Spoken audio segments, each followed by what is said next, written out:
The halls of the Iridian sovereignty were carved from crystal that responded to touch and trembled like living stone.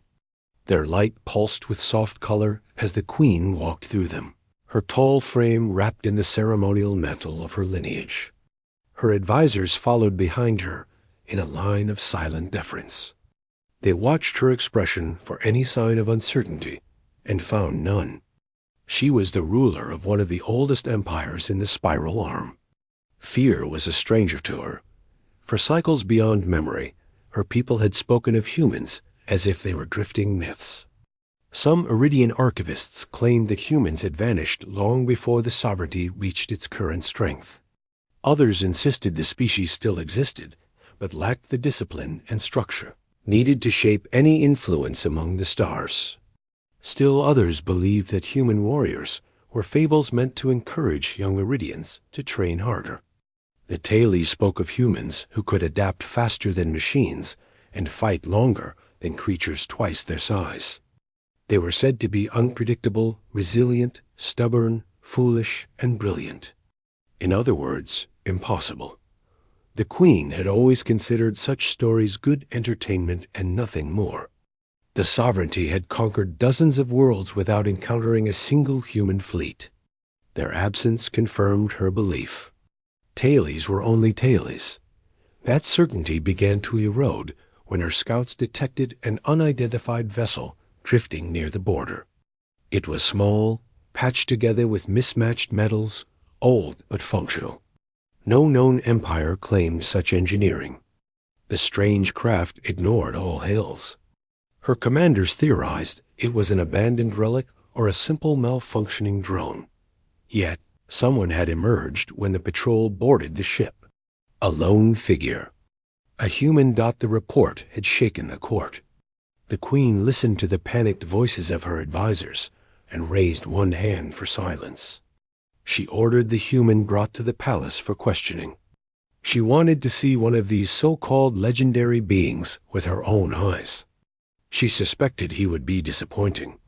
The throne chamber was massive, designed to remind visitors of their insignificance in contrast to the power of the sovereignty. The vaulted ceiling shimmered with faint patterns of drifting light. The guards in their polished armor stood unmoving. The queen waited on her throne of luminous stone, sitting tall and calm. Then the human was brought in. He walked forward under guard. He looked weary, but not broken. His hair was short and dark. His clothing was worn and simple. His name, according to the captured vessel's data stamp, was Orion. The queen noted the ease in his stride. He showed neither fear nor awe. He simply observed. He bowed his head politely, but not submissively. That alone irritated several advisors. The queen leaned forward. "You claim to be human." Orion answered in a clear tone. "I am. You traveled alone into sovereignty territory. Why?" "My ship wasn't supposed to reach your border. Its jump failed and threw me off course. I was heading toward a research outpost." The advisors muttered among themselves.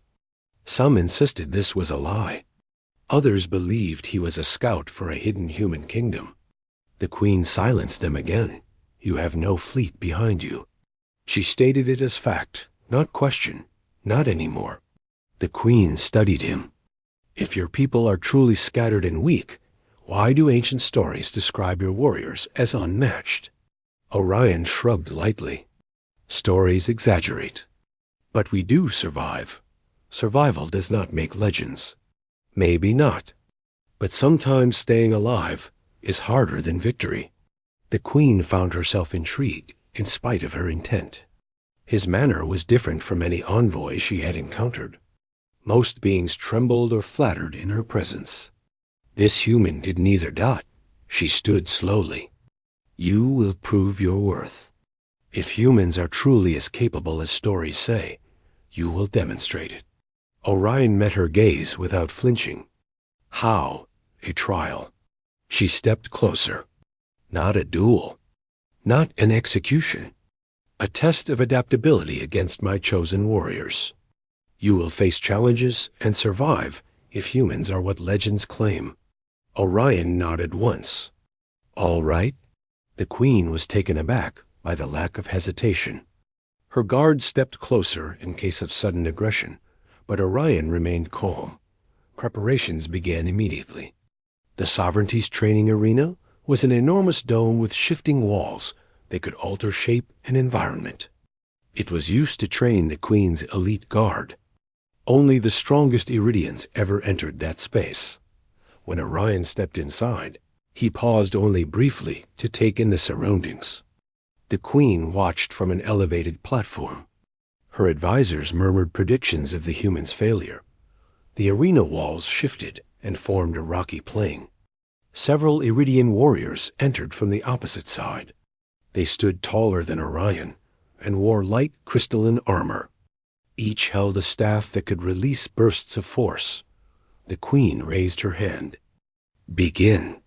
The warriors rushed forward. Orion moved faster than expected. He dodged the first strike with a swift step. The second strike barely grazed him as he pivoted. He rolled across the ground and snatched a broken shard of stone, using it to deflect a blow with surprising accuracy. His movements were not graceful in the way Iridian combat styles emphasized. They were raw, practical, an unpredictable dot. The Queen leaned forward as Orion disarmed the first warrior by hooking the shard under the staff and twisting sharply. The staff clattered to the ground. Orion kicked it aside before the warrior could retrieve it. The second warrior advanced with greater caution. Orion feigned a stumble, then used the momentum to sweep his opponent's feet out from under him. One by one, the warriors recalibrated their approach. They were faster and stronger, yet Orion exploited every flaw in their coordination. He did not overpower them. He outhought them. The Queen found herself watching with rising interest. The human's adaptability was no myth. He learned with every passing movement. After several grueling rounds, the Queen ordered the challenge to end. The warriors stepped back. Orion stood breathing hard, but steady. The guards approached, but paused when the Queen raised her hand. She descended from the viewing platform and stepped onto the arena floor. Her advisors followed at a distance, whispering among themselves, "You fought with no weapon." She noted, "I used what was available." You defeated warriors trained since childhood. I got lucky a few times. The Queen observed the faint humor in his tone. She had never seen such confidence wrapped in humility. It made him more dangerous and more compelling. She circled him slowly, evaluating him as she would evaluate a new species discovered on a frontier world. "What do humans want?" she asked. "To live without being hunted." He answered calmly, "To rebuild what we lost. To return to the systems we once called home." "Do they intend to challenge the sovereignty?" "No, we are scattered. We have no reason to attack you." Her advisors immediately protested. They claimed the human could be lying. They claimed he might be a spy. They claimed the old stories warned that humans grew stronger when underestimated. The Queen silenced them with a single glance. She approached Orion again. "Your people are spoken of as if they are storms given form," she said. "Wild, relentless, unable to be controlled." Orion shook his head. "I can't speak for legends, only for myself." "And who are you?" "A traveler, a survivor, nothing more." The Queen sensed he believed that, yet his actions revealed capability far beyond ordinary travelers. She wanted to know more. She ordered him escorted to guest quarters rather than cells. Her advisors objected again. She ignored them. She wanted to observe this human more closely before making any decision. Over the next cycles, she summoned Orion for various discussions. She asked about human culture, history, strategy, and philosophy.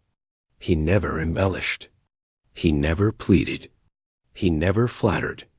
He simply spoke. Iridians valued rigid structure. Humans, he explained, valued adaptation. Iridians mastered tradition.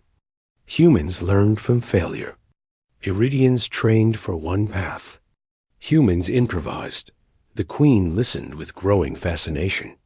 His words painted his species in a new light. Not mythical super warriors, but beings who fought because they had to. Beings who pushed forward even when everything broke around them. Rumors spread through the palace.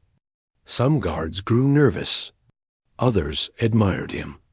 A few warriors requested rematches. Orion accepted politely, but never boasted about his victories or losses. Queen found herself thinking about him more than she intended. His presence challenged certainties she had held her entire life. Her empire had conquered many civilizations. None had ever caused her to question her beliefs. One cycle she summoned him to the observation terrace. Stars stretched in every direction. Pulsing softly through the transparent dome dot, she spoke without ceremony. "You are unlike any outsider I have ever met." Orion replied with equal directness. "You are not what humans imagined Iridian rulers to be." "What did humans imagine?" He paused.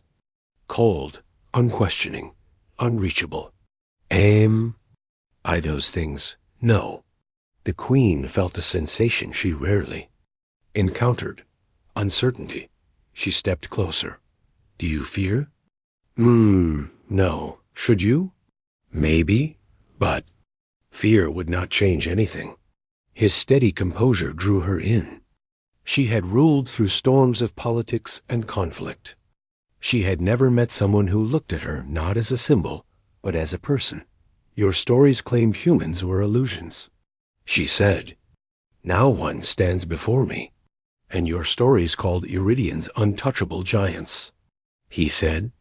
"Yet here we are." The Queen considered that for a long moment. The palace lights dimmed around them as the evening cycle progressed. Guards waited at a respectful distance. Her advisors stood silent, sensing.